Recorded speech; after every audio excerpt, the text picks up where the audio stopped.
Hi viewers, welcome to our channel. ప్రస్తుతం మనతో పాటు దాము బాలాజీ గారు సీనియర్ జర్నలిస్ట్ ఉన్నారు. వారితో ఒకసారి మాట్లాడదాం. సార్ నమస్కారం సార్. నమస్తే.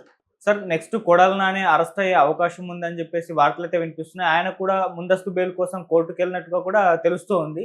మరి ఏ కేసులో అరెస్ట్ అయ్యే అవకాశం ఉంది, అండ్ పోసాన్ని ఏ జైలు పంపించారో కొడాలి నానిని కూడా అదే జైలుకు పంపించే ప్రయత్నం చేస్తున్నారని కూడా వినిపిస్తుంది సార్. మరి ఏం జరిగే అవకాశం ఉంది కొడాలి నాని విషయం? అంటే ఫస్ట్ కూటమి వచ్చిన తర్వాత ఫస్ట్ వచ్చి అధికారుల మీదకి వెళ్ళారు. అధికారుల్ని వేధించాలి అంటే గతంలో వైసీపీ తరపున గట్టిగా ఉండి తెలుగుదేశం శ్రేణుల్ని వేధించిన అధికారుల్ని ఫస్ట్ టార్గెట్ చేశారు. దాని తర్వాత సోషల్ మీడియాని వైసీపీ సోషల్ మీడియాని టార్గెట్ చేశారు. దాని తర్వాత కొంతమంది వైసీపీ నాయకుల్ని టార్గెట్ చేయడం మొదలుపెట్టారు. అందులో ఫస్ట్ వలమనేని వంశీ, దాని తర్వాత పోసాని కృష్ణమురళి, నెక్స్ట్ రోజా, తర్వాత కొడాలి నాని, వీళ్ళిద్దరూ లిస్ట్లో ఉన్నట్టుగా తెలుస్తుంది. సో వీళ్ళు ఒక ప్లాన్డ్గా 1 by 1 వెళ్తున్నారు. రెండోది టైమింగ్ కూడా ఇంపార్టెంట్గా ఫీల్ అవుతున్నారు. ఇప్పుడు మనం చూస్తే పోసాని కృష్ణమురళిని అరెస్ట్ చేసిన టైమింగ్ చూస్తే జీవీ రెడ్డి ఇష్యూ వచ్చినప్పుడు దాన్ని డైవర్ట్ చేయడానికి పోసానిని రంగంలోకి తీసుకొచ్చారు. అలాగా ఇప్పుడు కొడాలి నానిని కూడా అరెస్ట్ చేయడానికి రంగం సిద్ధం చేసుకున్నారు. నిజానికి కొడాలి నాని మీద గతంలో చాలా కేసులు ఉన్నాయి. అయితే ప్రధానంగా ఆయన మీద కేసులు పెట్టాలంటే చాలా పెట్టచ్చు నిజానికి. ఎందుకంటే ఆయన ఎప్పుడు నోరు తెరిచినా ఒక కేసు పెట్టచ్చు, ఎందుకంటే అంత బూతులు తిడుతుంటాడు కాబట్టి. సో ఆ రకంగా ఆయన మీద చాలా కేసులు ఉన్నాయి. కానీ ఇప్పుడు పెట్టింది విచిత్రమైన కేసు అని చెప్పచ్చు. అదేంటంటే పోలీసుల్ని ఆయన ఆత్మస్థైర్యం దెబ్బతినే విధంగా ప్రవర్తించాడనేది కేసు. సో మచిలీపట్నం పోలీస్ స్టేషన్లో పెట్టారు. అంటే పోలీసుల పట్ల అవమానకరంగా బిహేవ్ చేశాడని, ఆత్మస్థైర్యం దెబ్బతినేట్టుగా చేశాడు. ఇది అందరు రాజకీయ నాయకుల మీద పెట్టచ్చు ఈ సెక్షన్. ఎందుకంటే ఎక్కడో చోట పోలీసులకి రాజకీయ నాయకులకి క్లాషెస్ అనేది జరుగుతుంటుంది. ప్రతిపక్షంలో ఉన్నప్పుడు వీళ్ళు ఉద్యమాలు చేస్తారు, పోలీసులు ఆపడానికి ట్రై చేస్తారు, అక్కడ వాగ్వివాదం చోటు చేసుకోవచ్చు, లేకపోతే గొడవలు రావచ్చు, ఇవి జరుగుతూనే ఉంటాయి. ఇలాంటి కేసు పెట్టాలంటే అందరు రాజకీయ నాయకుల మీద పెట్టచ్చు. ఇప్పుడు అదే పెట్టారు. నిజానికి కొడాలి నాని మీద పెట్టాల్సిన కేసుల్ని ముందుకు తీసుకెళ్లకుండా ఇదెందుకు తీసుకొచ్చారు అనేది అర్థం కాదు. మొత్తానికి ఇది తీసుకొచ్చారు. దీని మీద ఇప్పుడు కొడాలి నాని నిన్న హైకోర్టులో పిటిషన్ వేశాడు. అదేంటంటే ఈ కేసుని కొట్టేయమని చెప్పండి, ఎందుకంటే అసలు దాంట్లో నాకు సంబంధమే లేదు. రెండోది అది 7 ఏళ్ళు జైలు శిక్ష పడే సెక్షన్లే కాబట్టి వాళ్ళని నోటీసులు నాకు ఇవ్వమన్నది, అరెస్ట్ చేయొద్దని చెప్పండి అనేది కోర్టుకు వెళ్ళాడు. కోర్టు దీని విషయం మీద విచారణ జరిపి తేల్చాల్సింది.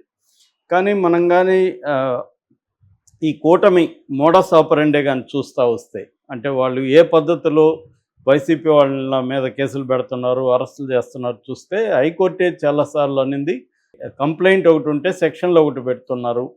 సో కంప్లైంట్లో లేని సెక్షన్లో ఎందుకు పెడుతున్నారు అనేది ఒకటి ప్రశ్నించింది. రెండోది చిన్న లోయర్ కోర్ట్స్ని కూడా యాంత్రికంగా మీరు రిమాండ్కి పంపించేస్తున్నారు. ఆ సెక్షన్లలో 7 ఏళ్ళ కంటే పైన జైలు శిక్ష ఉన్న సెక్షన్లు అయితేనే మీరు రిమాండ్కి పెట్టాలి. రెండోది ఆ కంప్లైంట్లో ఉన్న సెక్షన్లు పెట్టారా లేదా, సంబంధం లేని సెక్షన్లు పెట్టారా లేదా కూడా చూసుకోవాలి. ఇవేవి లేకుండా పోలీసులు ఇలా తెచ్చి కోర్టులో పెట్టగానే అలాగా వాళ్ళని జైలుకి పెట్టేస్తున్నారు. ఇది కరెక్ట్ కాదని హైకోర్టు అనేకసార్లు చెప్పింది. ఎందుకంటే సుప్రీంకోర్టు అనేక సార్లు jail is the exception, bail is the rule అని చాలాసార్లు చెప్పింది.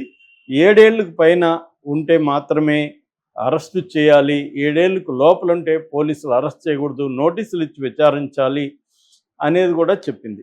సో ఒక పక్క ఏంటంటే దీనివల్ల కోర్టులకు కూడా కేసులు ఎక్కువైపోతున్నాయి. ఆల్రెడీ 5 కోట్ల కేసులు పెండింగ్లో ఉన్నాయి. ఒక్క సుప్రీంకోర్టులోనే 55,000 నుంచి 60,000 కేసులు పెండింగ్లో ఉంటాయి.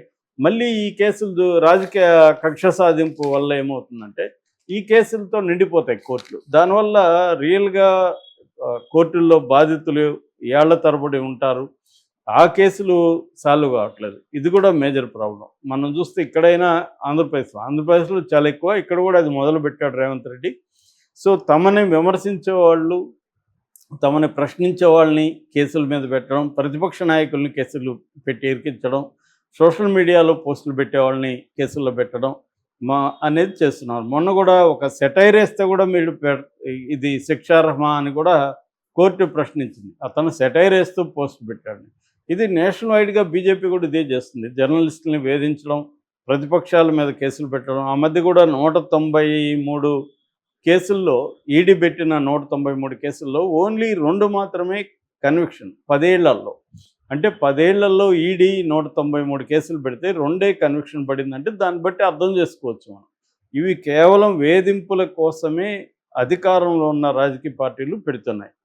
సో ఇప్పుడు కొడాలి నాని మాట్లాడింది తప్పు, ఖచ్చితంగా తన మీద కేసు పెట్టాలి. కానీ అదే పద్ధతిలో వైసీపీ వాళ్ళని, ముఖ్యంగా జగన్ కుటుంబాన్ని మాట్లాడిన వాళ్ళు బోల్డ్ మంది కూటమిలో ఉన్నారు. సో నిజంగా కేసులు పెట్టాలనుకున్నప్పుడు అందరి మీద పెట్టాలి. కానీ ఏ పార్టీ కూడా తమ వాళ్ళ మీద పెట్టదు, ప్రతిపక్ష పార్టీల మీద పెట్టదు. జగన్ ఉన్నప్పుడు కూడా తెలుగుదేశం వైసీపీ సోషల్ మీడియా మీద ఇలాగే కేసులు పెట్టి జైలుకి పంపించాడు. ఇప్పుడు వీళ్ళు ఇంకొంత ఎక్కువ చేస్తున్నారు, దాన్ని ఇంకొక సిస్టమేటిక్గా ఎక్కువ చేస్తున్నారు.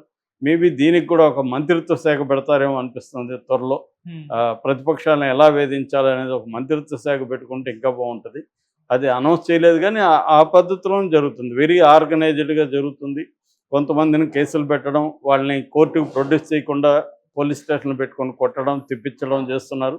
ఇంకొంతమంది మీద కేసులు పెట్టి వాళ్ళని లేని సెక్షన్లు, వాళ్ళు చేయని నేరం మీద వాళ్ళని నేరాలను మోపి, అంటే బెయిల్ రాకుండా చూసుకోవడానికి non bailable and cognisable sections ఏవైతే ఉన్నాయో, లైక్ 111 BNS.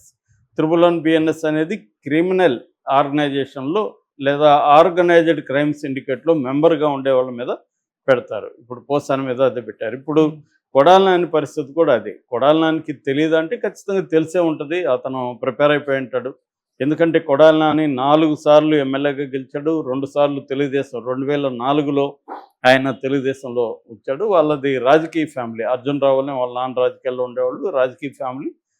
దాని తర్వాత ఆయన నందమూరి హరికృష్ణకి నమ్మిన పొంటిలాగా అయ్యాడు, వాళ్ళ ఇంట్లో ఒక ఫ్యామిలీ మెంబర్ అయ్యాడు. తర్వాత జూనియర్ ఎన్టీఆర్కి ఒక ఫ్రెండ్ లాగా, ఒక అన్నలాగా వాళ్ళ ఫ్యామిలీలో మెంబర్ లాగా ఉండేవాడు. అలాగా ఆయన నందమూరి హరికృష్ణ రికమెండేషన్తో 2004లో సిట్టింగ్ ఎమ్మెల్యేని కాదని ఈయనకి సీట్ ఇచ్చారు తెలుగుదేశంలో. ఆయన కూడా మంచిగా గెలిచాడు. దాని తర్వాత 2009లో కూడా తెలుగుదేశంలో గెలిచాడు. ఆ తర్వాత ఇటు హరికృష్ణని, జూనియర్ ఎన్టీఆర్ని చంద్రబాబు పక్కన పెట్టాడు. దాంతో ఈయన కూడా దూరం అవ్వడం. అలాగే 2012లో ఆయన వైసీపీలో చేరాడు. దాని తర్వాత 14లో వైసీపీ నుంచి పోటీ చేశాడు, మంచిగా గెలిచాడు. దాని తర్వాత 19లో కూడా వైసీపీ నుంచి గెలిచాడు. అయితే 2024లో ఆయన ఓడిపోయాడు. అయితే 4 సార్లు ఆయన వరుసగా గెలవడం అనేది చెప్పుకోవాల్సిన విషయం. బట్ ఈయన మీద ఇంకా రకరకాల అభియోగాలు వస్తున్నాయి. నిన్ననే ఈనాడులో మల్లాయపాలెం జగనన్న కాలనీలో మెరక పనుల కోసం డబ్బులు ఖర్చు పెడితే అందులో 200 కోట్లు ఈయన తినేశాడని ఈనాడులో వచ్చింది. దీనికి సమాధానంగా వైసీపీ నాయకులు అసలు గవర్నమెంట్ ఇచ్చిందే 40 కోట్లు, 200 కోట్లు ఎలా తింటారు, మొత్తం 178 ఎకరాల్లో ఇల్లు కట్టించడానికి ఒక ఎకరాకి 52 లక్షల చొప్పున పే చేసాము, దాంట్లో ఎక్కడ అవినీతి జరగలేదని వాళ్ళు ఇస్తున్నారు. ఏదేమైనా మనకి మీడియా చూస్తే కొడాలి నాని మీద ఇంకా కేసులను ఎస్టాబ్లిష్ చేస్తున్నట్టుగా కనబడుతుంది. సో కొడాలి నాని కూడా ఇప్పుడే కానీ అరెస్ట్ అయితే ఖచ్చితంగా పోసాని జైల్లోనే పెట్టాలి అనేది కూడా ఉంది వీళ్ళకి.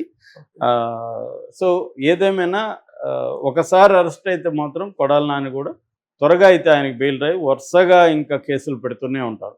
ఎప్పుడు అరెస్టు ఏంటనేది టైమింగ్ ఇంకా ఐడియా లేదు, కానీ ఖచ్చితంగా ఎందుకంటే కోర్టులో ఈయన వేశాడు కాబట్టి అది తేలి ఒకవేళ కోర్టు కానీ ఆయన కోరుకున్నట్టుగా అరెస్ట్ చేయొద్దని చెప్తే ఈయనకు ఊరట ఉండొచ్చు ఈ కేసులో. కానీ వాళ్ళు ఒకసారి డిసైడ్ అయ్యారండి గట్టిగా, ఏదో కేసు పెట్టి, ఇప్పుడు పోసాని మీద 111 పెట్టినప్పుడు కొడాలి మీద 111 పెట్టి అరెస్ట్ చేసేస్తారు, కింద